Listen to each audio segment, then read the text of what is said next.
আওয়ামী লীগ সরকারের আমলে বেশ ঘটা করে ঘোষণা দেওয়া হয়েছিল দেশের 12টি জেলায় নির্মাণ করা হবে আইটি পার্ক।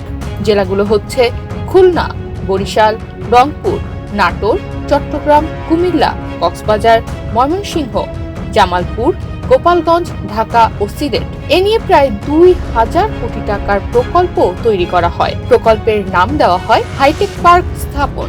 ভারতীয় ঋণে ওই প্রকল্প বাস্তবায়নের উদ্যোগও নেওয়া হয়। এজন্য প্রকল্প বাজেট নির্ধারণ করা হয় 1846 কোটি টাকা। এর মধ্যে ভারত থেকে ঋণ নেওয়া হবে 1544 কোটি টাকা। বাকি 302 কোটি টাকা দেবে বাংলাদেশ সরকার।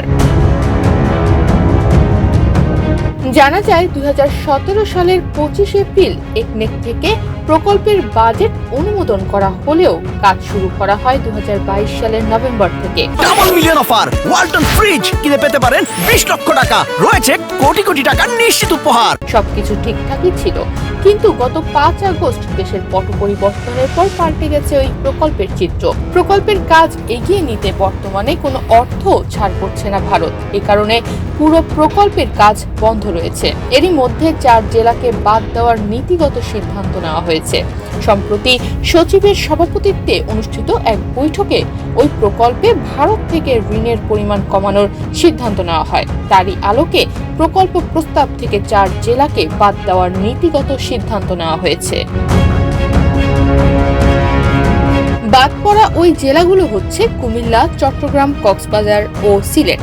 প্রকল্প সংশ্লিষ্টরা জানান, ভারত থেকে ঋণ নেওয়া কমাতে এরই মধ্যে নাটোর ও রংপুরে 3 তলা বিশিষ্ট ডরমিটরি ভবন নির্মাণের কাজ বাদ দেওয়া হয়েছে। প্রকল্পের বাস্তব অগ্রগতির কাজ হয়েছে 36 ভাগ, আর আর্থিক অগ্রগতির কাজ হয়েছে 33.92 ভাগ।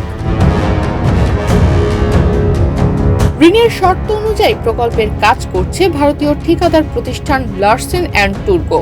এই প্রকল্পের ভারতের 43 জন কর্মকর্তা ও কর্মচারী বাংলাদেশে কাজ করলেও 5 আগস্টের পর তারা সবাই দেশ ছেড়ে ভারতে চলে যান। সম্প্রতি ঠিকাদার প্রতিষ্ঠানের 8 জন কর্মকর্তা বাংলাদেশে ফিরলেও তারা প্রকল্প নিয়ে কোনো কাজ করছে না। গোপালগঞ্জ হাইটেক পার্ক প্রকল্পের 1% সুদে অর্থায়নে 65% উপকরণ ভারত থেকে আসার কথা এবং চুক্তি অনুযায়ী কাস্টম শুল্ক সরকারের দেওয়ার কথা ছিল, কিন্তু শুল্ক বাবদ কোনো অর্থই পাওয়া যাচ্ছে না।